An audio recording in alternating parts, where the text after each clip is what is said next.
আমি মুসলিম চির রণবীর, আমি মরণকে করি না ভয়। মরলে শহীদ, বাঁচলে গাজী, আমার উভয় সমান। আমার জেল যতটুকু, সেল ততটুকু, বাইরে যতটুকু, ভিতরে ততটুকু। জেলে যতটুকু, সেলে ততটুকু, বাহিরে যতটুকু, ভিতরে ততটুকু। আমি মুসলিম চির রণবীর, মরণকে করি না ভয়। আমি মাথায় করে মূর্তি রাস্তায় নিয়ে যেতে পারি না। তুমি কাপুরুষ, তুমি কাপুরুষের বাচ্চা। তোমার শরীরে পুজ আছে, তোমার শরীরে পুজ আছে, তোমার শরীরে রক্ত নেই। তোমার শরীরে যদি রক্ত থাকতো তাহলে এটা মুসলিম রক্ত, এটা হচ্ছে মুসলিম গোশত, এটা মুসলিম রক্ত, এটা মুসলিম গোশত, এটা হচ্ছে ইব্রাহিমের রক্ত।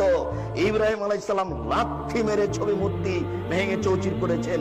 আমার নবী মুহাম্মদ সাল্লাল্লাহু আলাইহি ওয়াসাল্লাম লাঠি হাতে করে কাবা ঘরে ঢুকলেন, ঢুকে বলছেন, জাল হক এসেছে সত্য, ওয়াজাহাকাল বাতিল চলে গেছে মিথ্যে, ইন্নাল বাতিলা নিশ্চয় মিথ্যে, কানা জাহুকা চিরদিন মিথ্যে।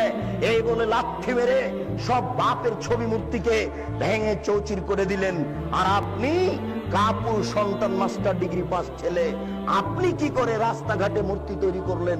আপনি কি করে ঢাকা বিশ্ববিদ্যালয়ের মাঠে, রাজশাহী বিশ্ববিদ্যালয়ের মাঠে, যেখানে সেখানে মূর্তি তৈরি করলেন? আপনার শরীরে রক্ত নয়, ওগুলো পুজ আছে, ওগুলো হাসপাতালে গিয়ে বের করে ফেলেন, ওগুলো দিয়ে লাভ হবে না। এই বিদ্যা দিয়ে লাভ হবে না।